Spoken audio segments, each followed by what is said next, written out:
Al chile. Mis amigos, soy Bebe Yamel. Bienvenidos a su chile favorito. Aquí las noticias o te enchilan o te dejan picado. Doctor Fries, bien, muy buenas noches, ¿cómo está? ¿Cómo están? Buenas noches, un saludo a todos. Pues muy bien, Doc, pues vamos a darle, vamos a ver, pero vamos a empezar con esto de los antivirales para COVID-19. ¿Qué hay con ellos? Ya hemos platicado mucho de algunos medicamentos que no funcionan, que la gente normalmente los ve, que se les recomienda, que alguien les dijo y caemos. Y sobre todo en México somos muy fáciles de caer en automedicarnos y en lo que nos dijeron, nos contaron que servía, lo usamos. Así que vamos con lo que sí funciona. Vamos a empezar con esto de antivirales para COVID. ¿Hay antivirales? ¿Cuáles son? ¿Cómo conseguirlos? ¿Qué hay que hacer, Doc? Bueno, eso que tú mencionas que pasa en México, que la gente cae y las tratan de manejar con cuestiones que no sirven, medicamentos que no sirven, también existe aquí. La diferencia es que aquí los meten a la cárcel.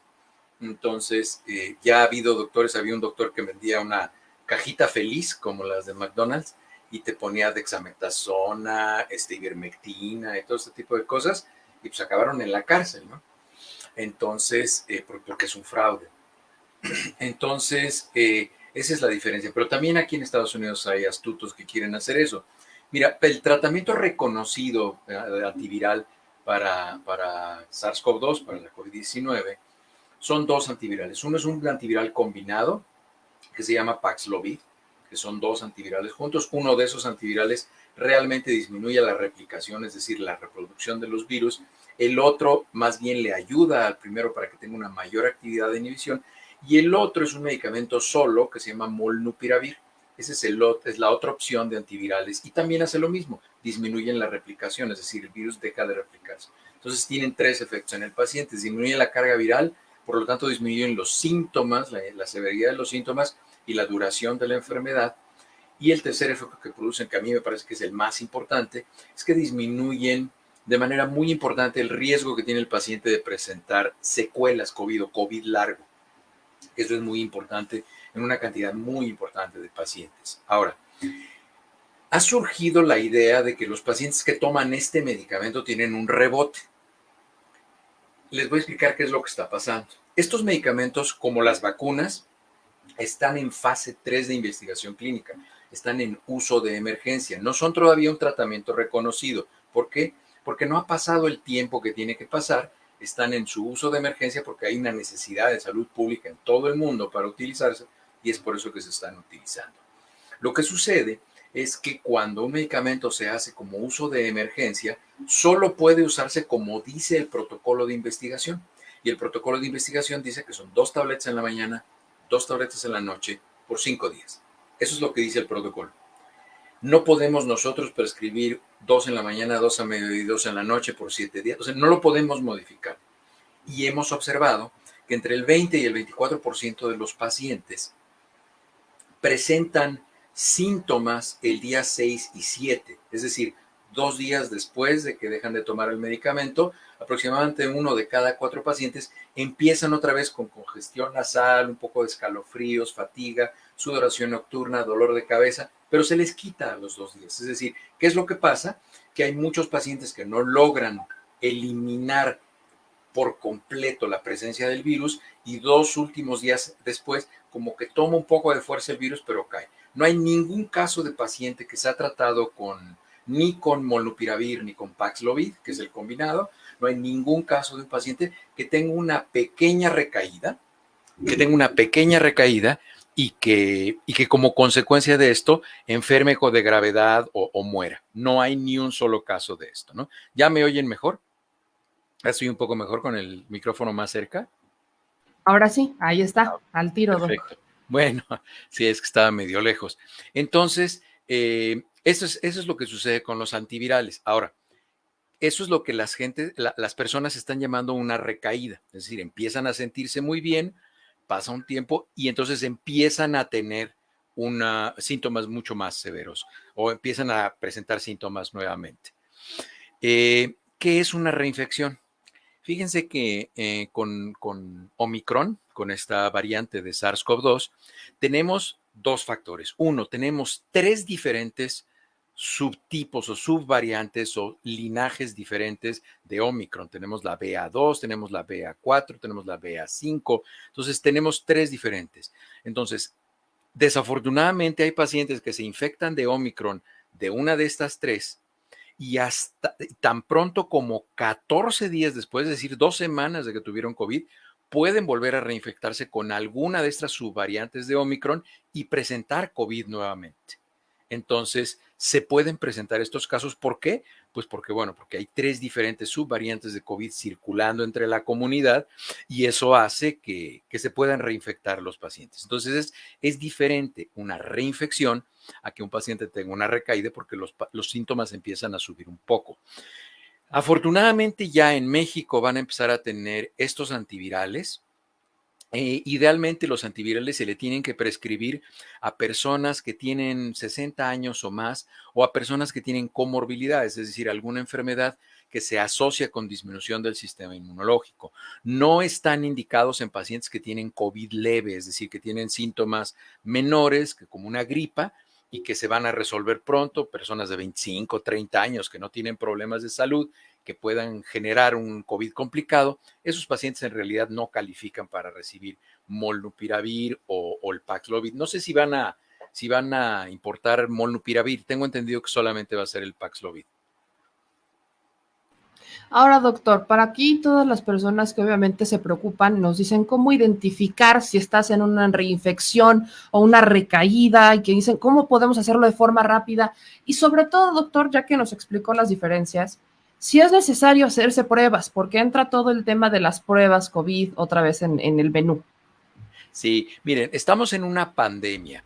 Si una persona, y a mí me ha pasado, yo hago telemedicina y hago medicina presencial, pero si un paciente se presenta con síntomas que, vamos a decir, ahorita estamos en la época de alergias estacionales, estamos entre el verano y el otoño, están los pólenes y todo esto, entonces, en este momento se pueden presentar pacientes con síntomas de alergias estacionales, pero los pacientes te dicen, ¿sabe qué? Sí tengo síntomas de alergias estacionales, pero además estoy sudando en la noche, tengo frío, tengo fiebre y eso normalmente no me pasa con las alergias y siento como que tengo gripa, me duele la garganta, se me congestiona la nariz.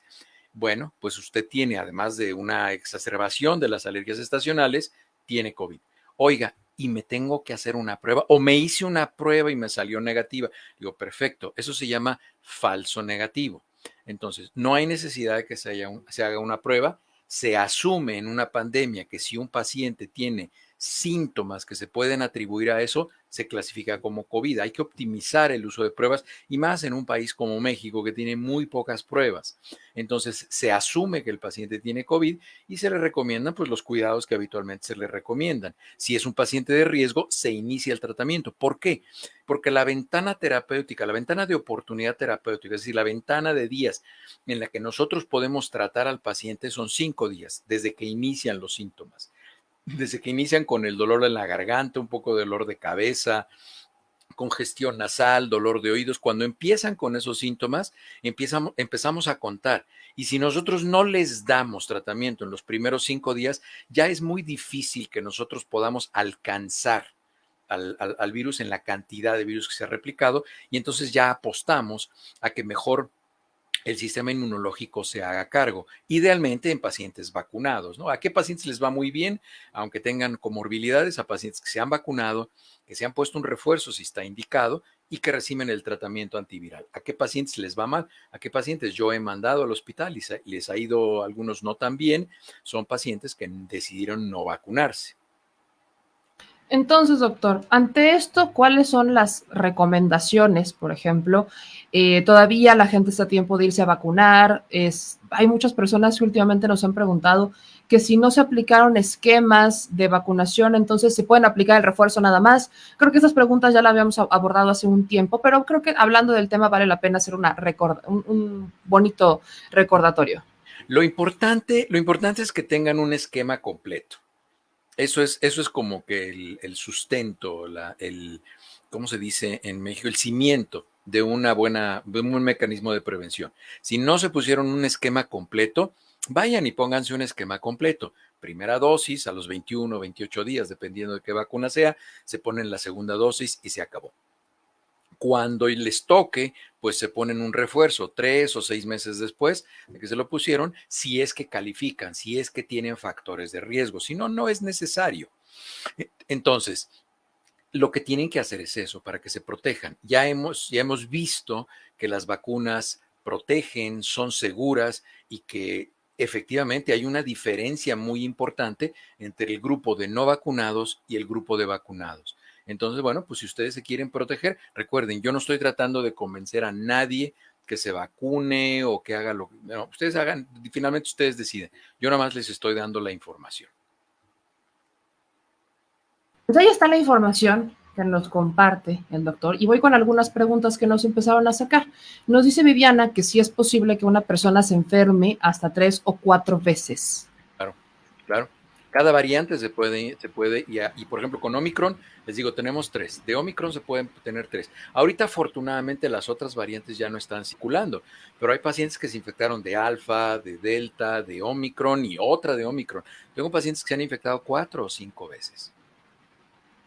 Acá, por ejemplo, nos dicen en otros comentarios, ¿qué tanto es cierto esta aseveración que dicen que el COVID es el nuevo nombre de la gripa? Esa es una expresión que está sólidamente fundamentada en la ignorancia. Aquí en otros, a ver si tenemos otras preguntas por acá que nos estén haciendo, es que aquí, por ejemplo, nos dice Ángel Vite que él solo se puso la Sputnik, la primera y la segunda dosis. ¿Con esto estará bien cubierto? Claro, pues digo, ahí estoy viendo su foto, se ve papacito el muchachón, se ve que está joven y sano, Se ve no fuerte. necesita un refuerzo, ¿no? Y vamos con esta pregunta de Erika que dice, buenas noches, a mi hija de 15 años solo le pusieron 2 vacunas, la tercera no llegó a León, Guanajuato, la última fue en diciembre. ¿Cree que sea suficiente con estas Claro. dos? Digo, si su hija de 15 años es una mujer saludable, no necesita un refuerzo, no está indicado un refuerzo en una mujer tan joven. Nos pregunta de UNEL que ¿cuándo se podría declarar una endemia? Ay, miren, recuerden, ya lo platicamos, pero bueno, vamos a recordarlo. Una pandemia es cuando ustedes ven el mapa de México y ven una mancha roja que está distribuido. Ahorita, ya COVID en algunas zonas, no con Omicron vino a romper este patrón. Con Omicron se vinieron a romper 2 patrones, probablemente un poco antes, pero con Omicron fue definitiva la ruptura. En primer lugar, se rompió la esperanza de alcanzar la inmunidad de rebaño, porque ¿cuándo podemos alcanzar la inmunidad de rebaño? Cuando hay una variante predominante y esa es la que se asocia con el brote, con la endemia o con la pandemia. Eso es lo que se puede lograr. Aquí, desafortunadamente, necesitaríamos tener inmunidad de rebaño para Omicron BA2, inmunidad de rebaño para Omicron BA4 y inmunidad de rebaño para BA5. ¿Eso qué significaría? Que nos vacunáramos específicamente para esas, que no existe esa vacuna, o que todos nos infectáramos por lo menos el 70% y generáramos anticuerpos. Entonces, el concepto de inmunidad de rebaño prácticamente en COVID no es alcanzable. Ese paradigma se rompió. Y el segundo es que ya íbamos bajando y ya empezábamos a ver una endemia. Para que sea más fácil entender esto de la endemia de UNEL, imagínense que ustedes ven un perro café o un perro negro, y ese es el mapa de México, todo parejito, todo del mismo color. Y una endemia es un perro dálmata, es decir, vemos manchas en algunos estados, en algunas zonas o en algún grupo poblacional en particular, en donde se presenta con mayor frecuencia y de manera más agresiva. ¿De quién es endémico ahorita los casos graves y las muertes? De 2 grupos de personas, principalmente los no vacunados, y el segundo son pacientes que tienen comorbilidades o enfermedades que disminuyen el sistema inmunológico. Es decir, es característico de esos 2 grupos poblacionales. Entonces, se podría decir que esta enfermedad está tendiendo a ser endémica. Endémica es cuando es selectiva de una población por región o de una población por características propias de ese grupo, que podríamos decir el grupo de no vacunados, pues es un grupo bien definido de personas que han decidido no vacunarse. Acá voy con otras, qué bueno que empezaron a salir preguntas porque mucho de ello tiene que ver con vacunación. Ujú. Acá nos dice, y quiero generalizar porque son varias preguntas de si yo solo me puse la 1, la 2 o la 3. Aquí hay una pregunta, por ejemplo, de Paulina. Yo solo me puse la tercera. O sea, para lo que entiendo, Paulina evitó esquema 1 y 2 y solo se puso refuerzo. ¿Qué Tú pasa solamente, aquí? Paulina, tú solamente te has puesto la primera dosis de un esquema. Tienes la primera dosis de un esquema incompleto. Acuérdense que la dosis 1, la dosis 2 y la dosis 3 es la misma.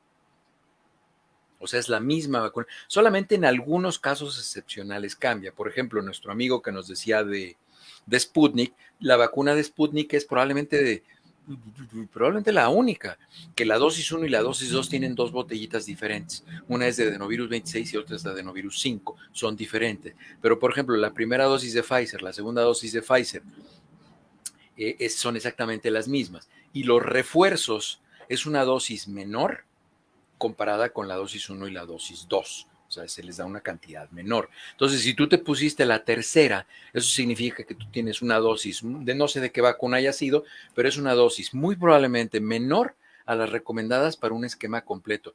Tú no te pusiste un refuerzo, tú te pusiste una vacuna incompleta y está muy mal indicado. Cuando tú te fuiste a vacunar, debieron haberte preguntado, ¿se puso ya un esquema completo? No. Y debieron haberte puesto la primera dosis de un esquema completo o una vacuna de una sola dosis como CanSino o como Johnson y Johnson. Acá nos dice Belén que si la prueba que está haciendo México es recomendable y puede funcionar. No sé si es una prueba en particular, pero Hay dos pruebas en realidad. Las pruebas, una es de antígenos y la otra prueba es la prueba de PCR. Ambas detectan en realidad fracciones proteicas, es decir, detectan proteínas.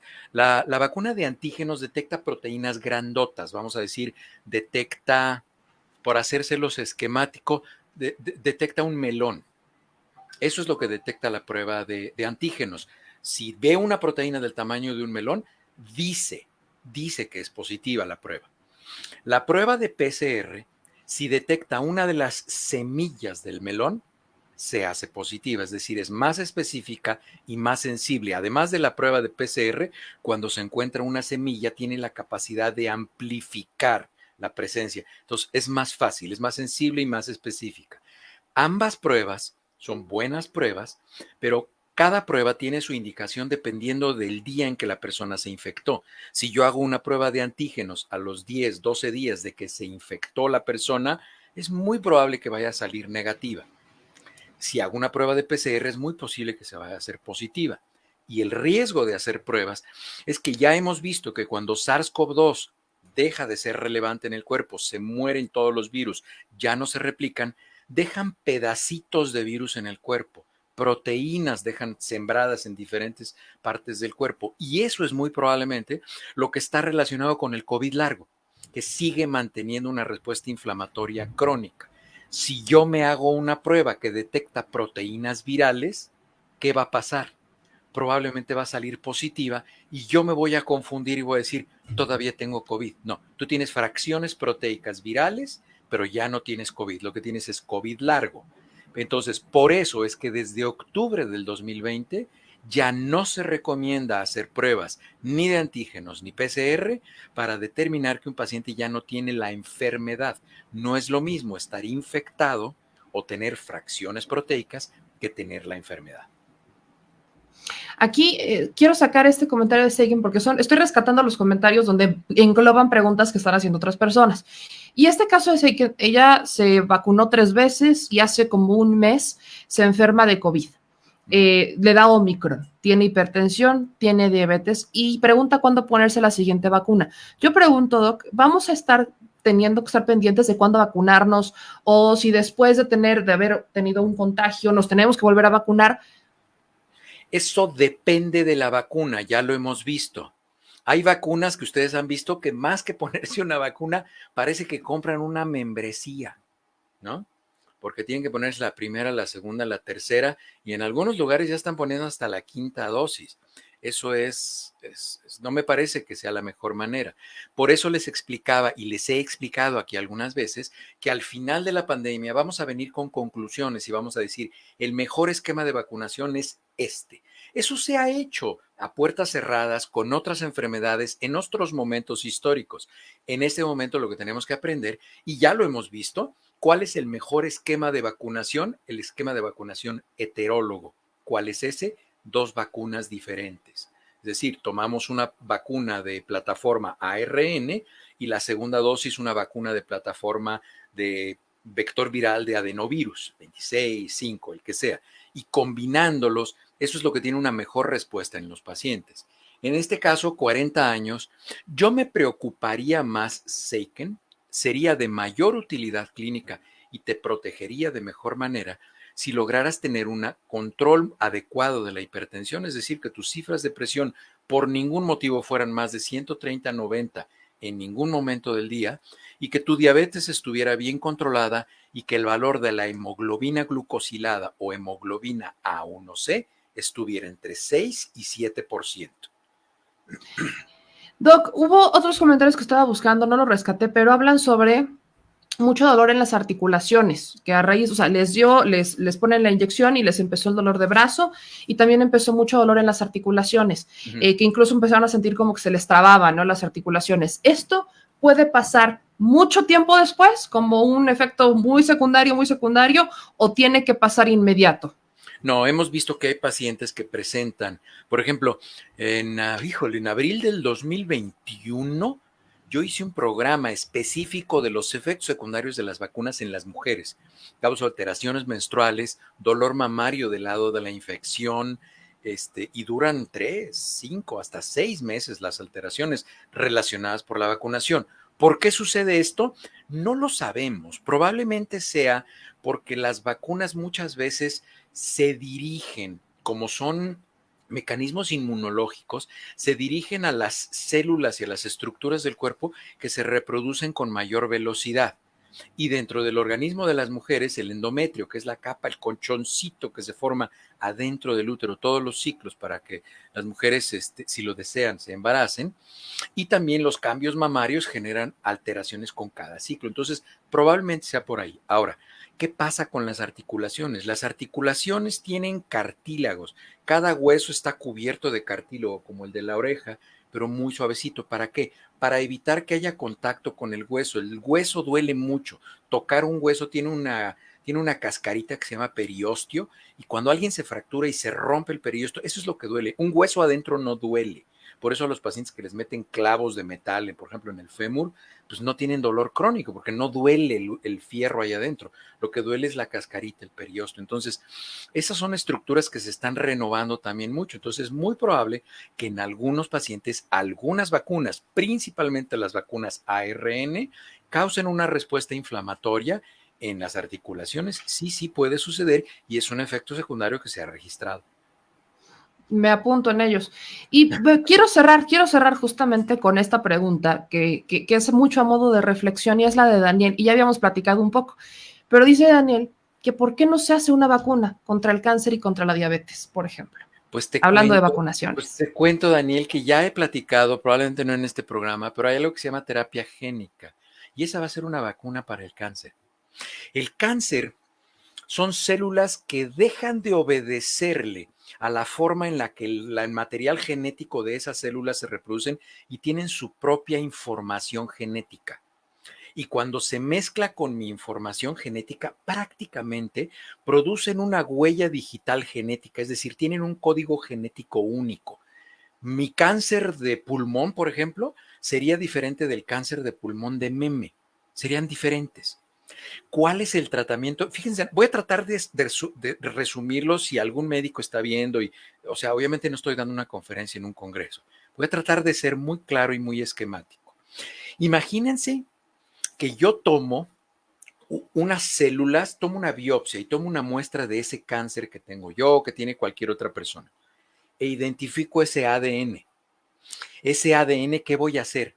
Voy a tomar ese vector viral o la cascarita que yo he decidido tomar para hacer una vacuna y le meto algunas fracciones de esa proteína de ese cáncer que sé que son únicas del cáncer y se la pongo a ese adenovirus 5, vamos a decir.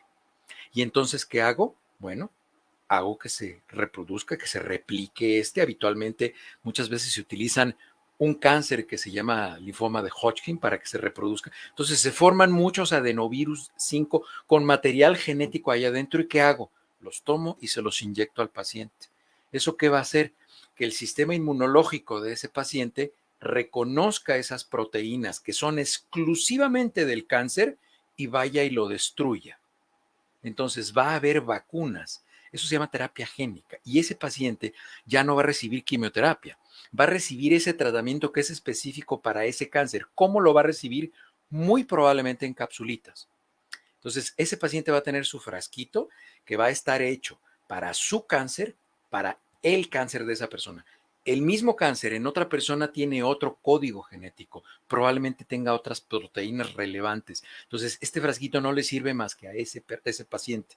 Entonces, el tratamiento del cáncer y la curación del cáncer está muy cerca. Hay muchos protocolos de investigación que se están haciendo en muchos hospitales. Aquí en Estados Unidos, en el hospital MD Anderson en Houston, se están haciendo muchos protocolos al respecto y muy pronto, en los próximos 10 años, vamos a tener tratamiento para el cáncer.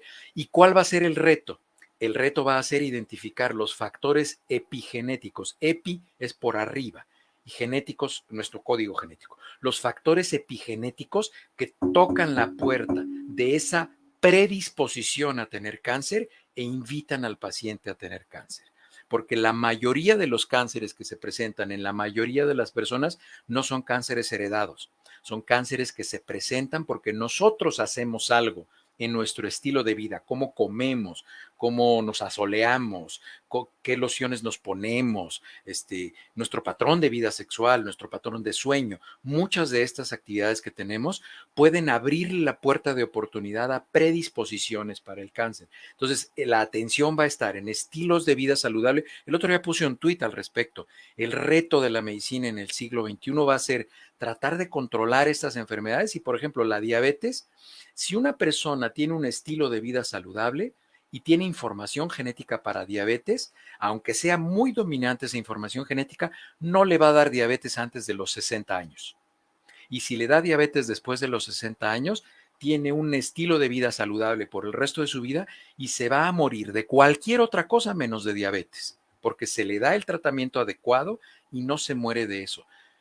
¿Cuál es el problema de la diabetes? Que pues la mayoría de la gente que tiene diabetes tiene estilos de vida poco saludables y tiene un consumo de azúcares refinadas muy elevado y es por eso que la enfermedad no se puede controlar aunque tomen los medicamentos más caros. Ahí está, y voy a generalizar esta pregunta, Doc, porque la siguen haciendo y en cantidades industriales. ¿Quiénes, y no le voy a preguntar específico porque son muchas, pero quiénes no, hablando de niños y adultos, se pueden vacunar? ¿Quiénes no? Porque me preguntan si niños con hepatitis, si niños adultos de la tercera edad con artritis, sin artritis, recién operados, no recién operados. Entonces son tantas que creo que la mejor forma de englobarlo es qué personas no se pueden vacunar, Doc. Un tipo de personas. Las personas que en la primera dosis hagan una reacción anafiláctica. Esa es la única contraindicación absoluta de vacunación contra COVID o como cualquier otra enfermedad. Pacientes que tengan una reacción anafiláctica a esa vacuna. Es más, si un paciente tiene una reacción anafiláctica, vamos a decir, a Pfizer, esa persona no puede vacunarse con Pfizer, pero sí podría intentar vacunarse con CanSino, con Sputnik, con Sinovac, porque son diferentes estrategias. No es una estrategia ARN, es una estrategia más bien relacionada con otra. Y recuerden, la mayoría de las alergias en vacunas no están relacionadas con con las proteínas virales que le estamos dando al paciente. Al igual que la mayoría de las alergias que tenemos con los medicamentos o los efectos secundarios severos, casi siempre están relacionados con el excipiente. Creo que eso sí no lo hemos explicado aquí. Ahí les va. Tomen una cajita de medicina que tengan ahí en su casa y vean qué dice ahí. Vamos a decir, losartán, 100 miligramos, pero si ustedes toman la tableta y la ponen en una báscula, la tableta pesa 7 gramos. Entonces tiene 100 miligramos de losartán, pero además tiene 6.9 gramos de otra cosa que no sabemos qué es, excipiente. Así se llama eso. Entre más barato es el medicamento, de menor calidad es el excipiente, es decir, la pastita en la que revolvimos esos 100 miligramos de losartán. Entonces, ese excipiente, cuando es de mala calidad, causa efectos secundarios o alergia en las personas. Fíjense en su cajita de medicamentos y ahí dice losartán 100 miligramos y abajo dice excipiente y luego dice CBP, una tableta. ¿Eso qué significa? Losartán 100 miligramos y de excipiente con bastante para una tableta. Y habitualmente las alergias y los efectos secundarios están relacionados a medicamentos que tienen un excipiente de mala calidad. Ahí está. Ahora sí, Doc, creo que abarcamos actualización y ya la próxima semana, como siempre le digo a mi gente linda, acuérdense que una vez a la semana tenemos Dr. Frisbee y pueden bombardearnos con preguntas. Solamente intenten, digo, es una recomendación, ya sé que no me pelan, pero intenten ver el programa pasado para no repetir, digo, para avanzar. La bendición de estos, y así lo podemos llamar, es que se quedan los videos ahí, los pueden revolver a ver y resolver preguntas, así que ayúdenme a compartirlos para que justamente podamos avanzar con preguntas distintas, porque siempre caemos en eso, pero pues para eso estamos, ¿no? Para eso estamos. Y además me estaba diciendo Montserrat que ya lo vamos a pasar a los jueves. Sí. Perfecto, sí, perfecto. Los jueves a las 10 aquí nos vemos, con muchísimo gusto. Y ya recuerden, estamos. los viernes sale la columna en Sin embargo. Mañana voy a hablar justamente de los antivirales y las recaídas y todo esto. Ya les adelante aquí. Y pues bueno, ahí estamos. Sí, mira nomás. Mira, échate, pero ponlo así, mira, ponlo así. Que se vea la lonja. No, la lonja. Pura galleta. El señor productor. No, hombre, ya, para tus pesares, hazte para allá. En vez de que vayan a compartir el video, le van a poner dislike. ¿Qué pasó? ¿Qué pasó? Pues bueno, si les gustó este video, no se les olvide dejar su like, suscribirse y activar la campanita. Manitas, suelta las manitas. Suscríbete. Y si te gustó el video, suscríbete y compártelo, porque hay que descifrizar a la nación, ¿verdad? Al chile. Adiós. Discúlpenlo, tiene déficit de atención. Nos vemos.